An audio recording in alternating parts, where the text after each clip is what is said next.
That story about disputes and what to do with possessions, I know, was given by 3 attorneys. Ignore that.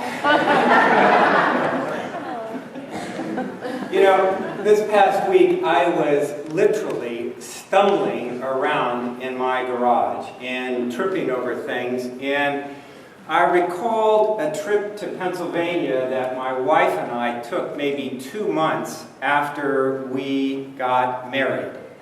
And we were able to put in her small yellow Toyota Corolla all of our possessions except for a bed, a desk, and a chair that we left with my cousin. And as I looked at my garage, I said, you know, now I have so much fishing gear, I don't think I could get it in that little Corolla with all my boats and stuff like that. Like all of you, you probably have a lot of stuff. You know, hopefully yours is a little more organized than mine and not causing physical harm to you as you wander around. But we do all have a lot of things, a lot of possessions in our life. A man comes to Jesus in today's gospel and wants Jesus to help resolve an inheritance issue that he is having with his brother. Apparently, for this man, the estate was more important than his relationship with his own blood. Clearly, the material possessions the parents had left had more of an impact on these 2 men than their love for each other. Now, Jesus refuses to take sides in this dispute because he's aware that their focus is on the things of the estate and certainly not on each other. So instead, Jesus tells a parable about a farmer who wants to hoard this bumper crop that his land has just brought forth. The farmer really is consumed by what he thinks he owns, and he wants to hold on to it at all costs. Now, I want to say that I don't think that this parable is somehow saying that our possessions or our money is somehow inherently evil. Not at all. I don't think that's what the parable is about. It really is, though, about our relationship to these things, isn't it? It's about our relationship to our possessions. It puts before us that dilemma, or our possessions possessing us. And I think when we sit with this parable for a while, it often brings to mind, or can bring to mind, that very often we tend to judge other people and even ourselves on the basis of our possessions, what we have or what we don't have. And I think also the parable, at least for me, conjures up that whole idea of what do I need to do to adequately plan for my, quote, future. When I was up in Oregon a couple weeks ago, one of my friends was talking about his plans for retirement, what he needed to do to get prepared for retirement.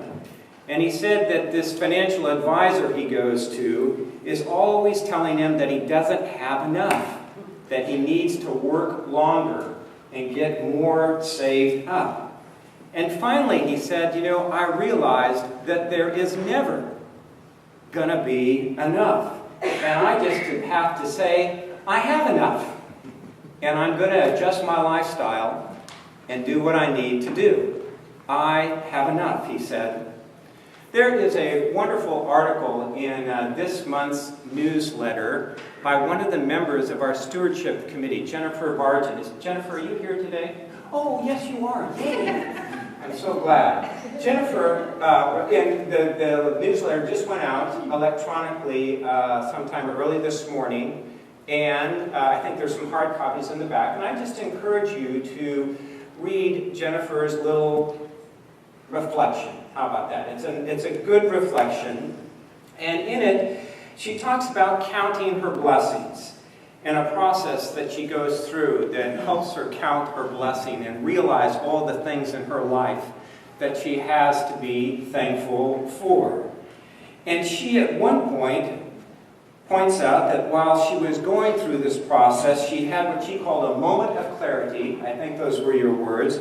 When you understood that what God wanted you to do, as she says, is not sow new pockets to put everything into, as she realized all the things she had, but rather to share those blessings with others. God didn't want her to create new spaces to jam everything in, but rather take that and share it with others.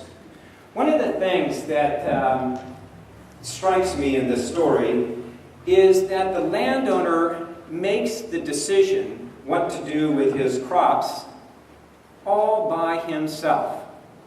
Did you notice that? He's sort of carrying on this dialogue with himself. It's all I and my and I and my, and answering kind of his own questions. He really is only in conversation with himself about what to do with what he has been given by God. The theologian Peter Jones has called this kind of approach of the landowner in this gospel story as practical atheism. He says it's practical atheism. And what he means by that is he says it's not that this man probably didn't believe in God and didn't go to temple and didn't go to church or whatever you want to say, but when it came down to kind of the practical dimensions of his life, how he handled his money, maybe even how he handled all of the relationships he was in, he did that without God, without raising the question, what would God have me do with what I have been given? What would God want me to do with all that God has given to me? I think one of the things I take away from this gospel story today is an invitation to all of us to invite God into that conversation about how we use what's in our wallet and how we use the relationships that God has given us. Just about every Sunday, when we come just before we say the prayer over the bread and the wine for communion, the presider will say to all of you, all things come of you, O God, and you respond, right. Every Sunday we proclaim this dynamic that we believe that all that has come into our life is from the graciousness of God. And we say that every Sunday. We affirm all that we have comes from God. Our relationships, this church, like I said, what's in our wallet or what's in our bank account. And it seems wise to me, therefore, that we would do well when we ponder how we use our money, how we interact in the relationships we have, that we always invite God into that conversation and say, God, what would you have me do with all you have given me? Amen. Amen.